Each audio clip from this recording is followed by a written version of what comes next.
Blade की pencil की इन stick से मिक्सिंग देखेंगे।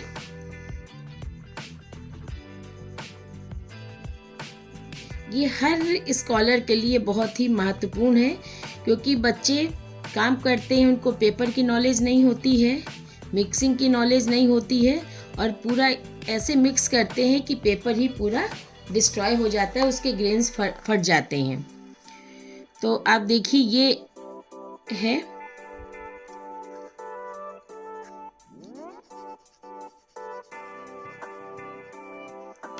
अब स्टिक कोई भी ले ली, इसको हमने बताया था या तो आप स्लोप करके भी चला सकते हैं, ओके, और पॉइंट का काम करना है तो आप पॉइंट से भी इसको चला सकते हैं। जैसे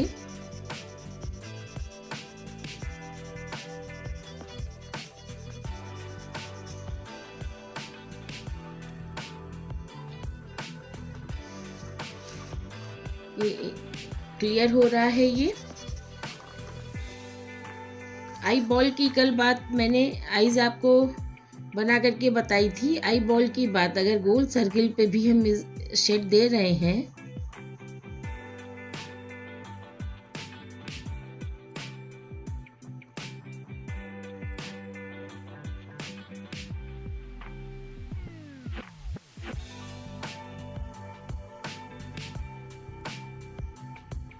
सर्किल बना रहे हैं तो आप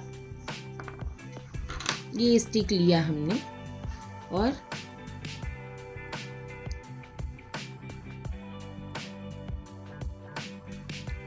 आपको ये भी बताया था कि बीच बीच में यदि कैविटी रह जाती है तो आप पेंसिल से उसको फुलफिल कर सकते हैं। ऐसा कोई हार्ड एंड फास्ट रूल नहीं है कि आप दोबारा पेंसिल नहीं यूज़ कर सकते हैं, ठीक है। तो ये आप देख रहे हैं, ये मैं इस लेवल का बता रही हूँ कि छोटे क्लास के बच्चे भी बेसिक भी वो देख सके, और हाई एजुकेशन के स्कॉलर्स भी जिनमें ये कमी रहती है और वो क्या होता है, टेक्सचर आ जाता है, डर्टी हो जाता है, टोन्स जो हैं, शेड जो है वो बहुत स्मूथ नहीं होता है। तो उसके लिए ये एक्सरसाइज बहुत ही ज़रूरी है। ये देख रहे हैं ये मिक्सिंग अप। तो ये स्टिक की जो मैं बात कर रही हूँ वो बहुत ही, यदि आप बेसिक सीख रहे हैं तो ये बहुत महत्वपूर्ण है। मैंने तो कॉलेज के स्कॉलर्स को भी टोन्स में हार्डनेस देखी है, तो वो मेरे एक्सपीरियंस जो हैं उनको मैं यहाँ पे आप लोगों को बता करके कि स्कॉलर्स में ये बेसिक प्रॉब्लम्स ना रहें। यदि बेसिक क्लियर है तो वो बहुत कुछ आगे कर सकते हैं। मान लीजिए हमने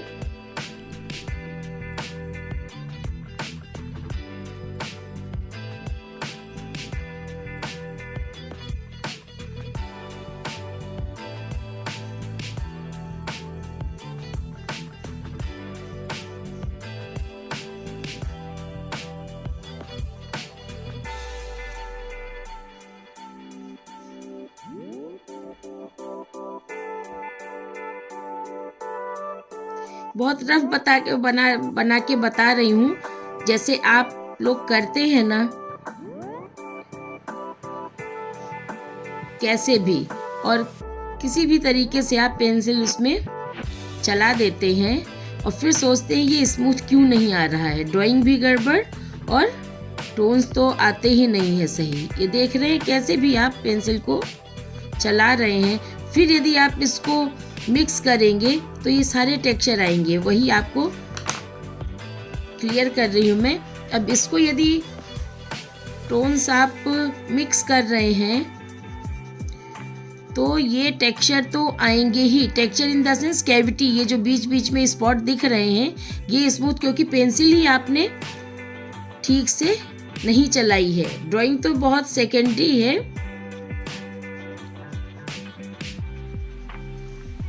अब यही जब आप बहुत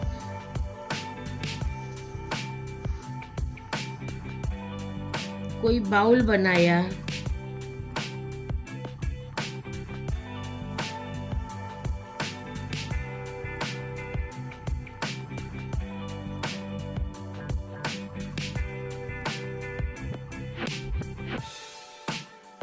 सब के लिए पेशेंस और ऑब्जर्वेशन बहुत ज़रूरी है। पेशेंस के साथ में ऑब्जर्वेशन, क्योंकि स्केच के लिए मैं बार बार फोर्स करती हूँ कि स्केचिंग बैकबोन है। इसीलिए आपको ये जो स्टार्टिंग के टूल्स हैं उस पर मैं जोर दे रही हूँ।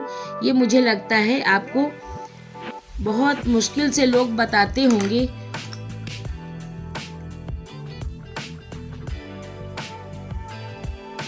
ये देखिए,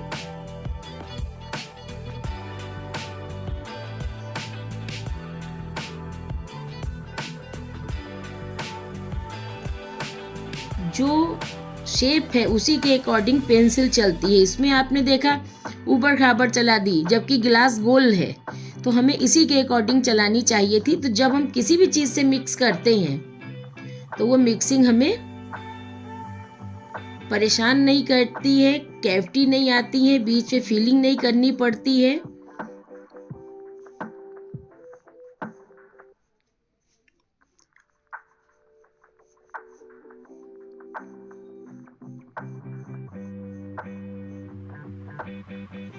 अब इसको जब पॉइंट से, ये आप देख रहे हैं ये पॉइंट, इससे जब मिक्सिंग करेंगे तो देखिए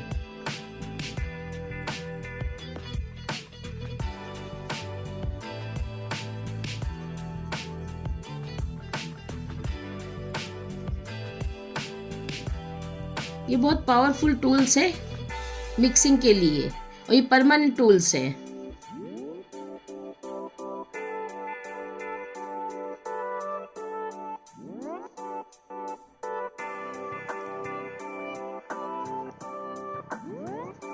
तो समझ में आया आपको? ये और ये इसको हम सुधार सकते हैं, लेकिन इसमें क्या होता है, इसको परफेक्ट कर सकते हैं, लेकिन इसके ग्रेन्स जो है पेपर के वो डैमेज हो चुके हैं। बताया था मैंने इससे पहले वीडियो में कि जहाँ पे टोन्स बराबर नहीं आए हैं, शाइन आ गया है, वहाँ पे हमने पेंसिल पे प्रेशर ज़्यादा दे दिया।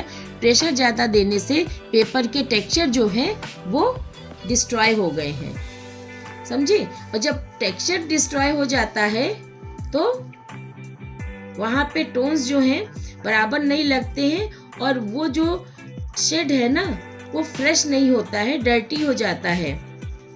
ठीक है, तो ये आप लोगों को समझ में आया होगा कि कल चारकोल पेंसिल से बताया गया और आज स्टेडलर की पेंसिल से बताया गया में दोनों में कितना अंतर है।